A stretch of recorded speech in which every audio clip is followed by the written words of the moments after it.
Farah is saying, any ideas where Afghanistan might go from here? So Afghanistan, there's three different things that we have to see where it's going to go. Okay, there is security, freedom, and the economy. Okay, these are the three things everybody is watching. Okay, and then the relationships with countries around Afghanistan is going to be determined based on these three things.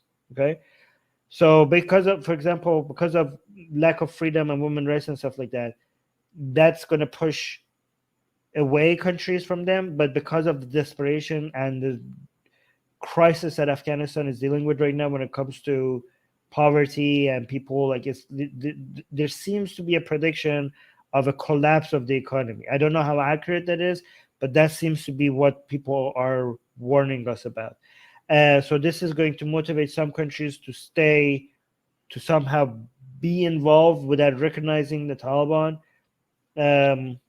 It's going to, I don't know how big of a crash the economy is going to, if it's going to be devastating, if the economy is actually going to experience a giant crash, the effects on, it's going to have effects on the two other elements, right? So from these three things, mostly people are focused on how much freedom are people are going to be available to people, how much Taliban today is like Taliban 20 years ago, are women are going to be able to educate themselves or not, LGBT people are going to suffer, but to what level are they going to suffer?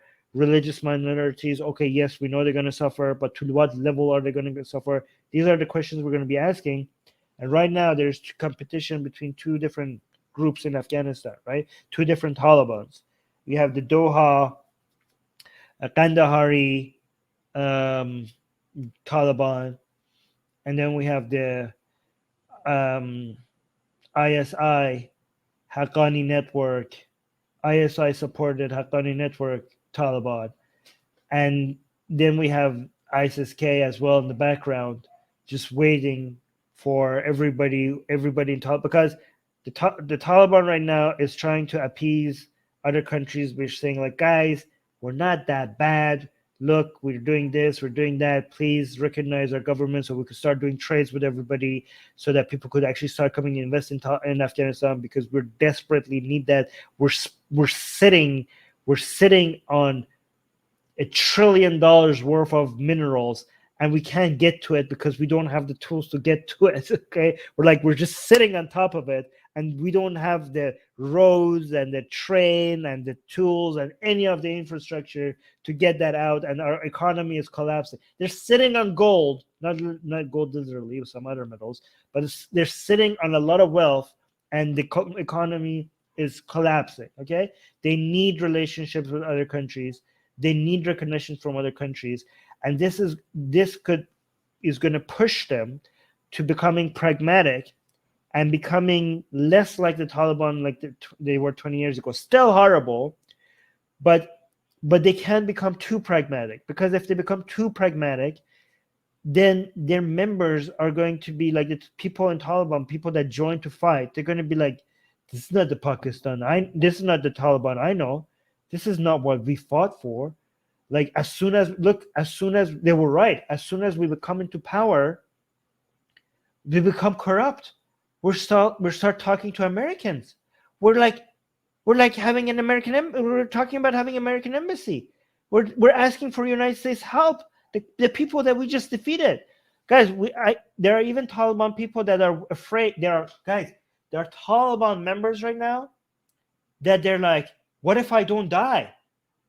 They're scared that the fight is over and they're not going to be able to become martyrs.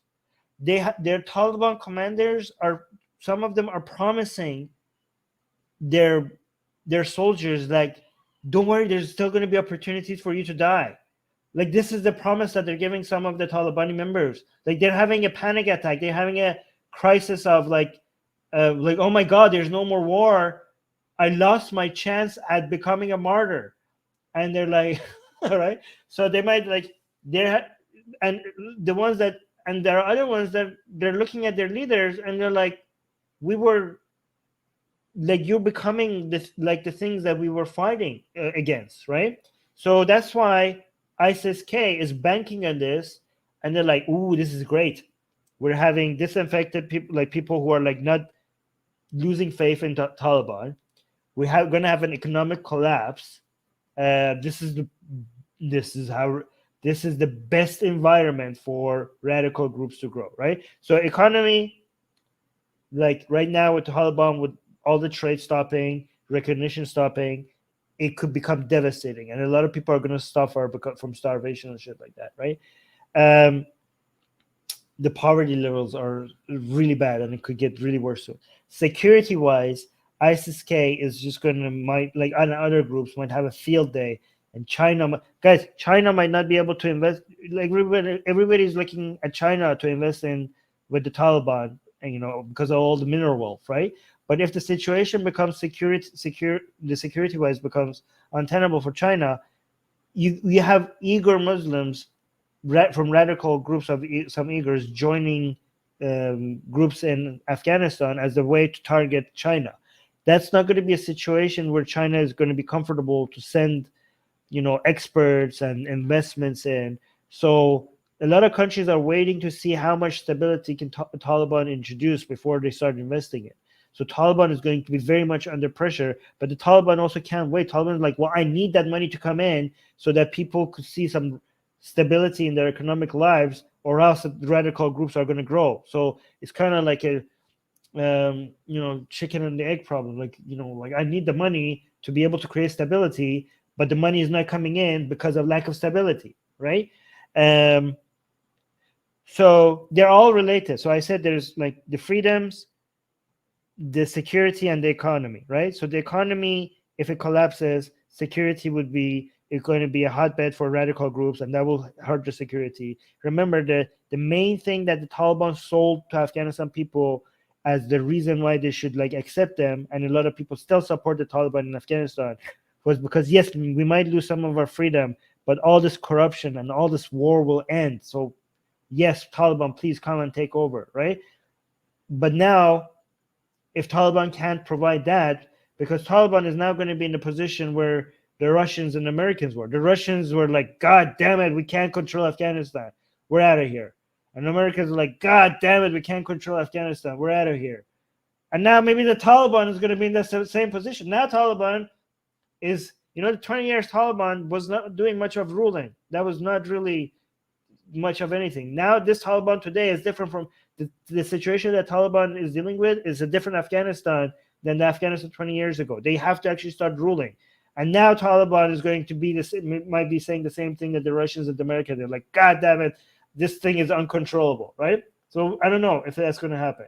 So the economy is going to affect the security, and the whole freedom thing is the tug of war between the two factions of Taliban, because one of the groups is like, guys, we made these promises in Doha to the international community, and if we don't keep these promises, they're not even going to recognize us, and we're going to collapse economically. And the other groups in Taliban, like, if we give in to these demands by all these international community, then our members are going to leave us, and they're going to join groups like ISIS-K, and they're going to attack us, and it's going to be unstable. So Taliban is like, has to like, how do I keep my members happy that we're still Islamic, we're still the radical group that you know and love, and also keep the international community happy? This is a very hard balancing power thing for Taliban right now. Okay,